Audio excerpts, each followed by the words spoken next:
Hello மக்களே, welcome to Rajesh kitchen. இன்றைக்கி நம்ம ஈஸியாக வெங்காயம் தக்காளி எதுவுமே இல்லாமல் பாவக்காய் கிரேவி எப்படி பண்ணுறதை பார்க்க போகிறோம்.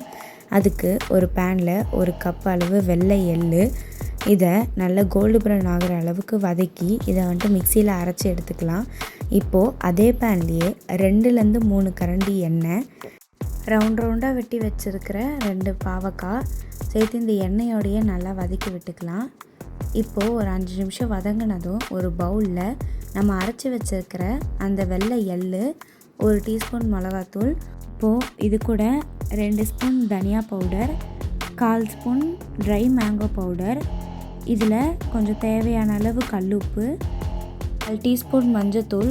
இப்போ இது எல்லாத்தையுமே ஒன்றா மிக்ஸ் பண்ணிடலாம். மிக்ஸ் பண்ணதும் 1/2 கப் அளவு தண்ணி சேர்த்துக்கலாம். தண்ணி சேர்த்து இதை நல்லா கிளறி விட்டுக்கணும்.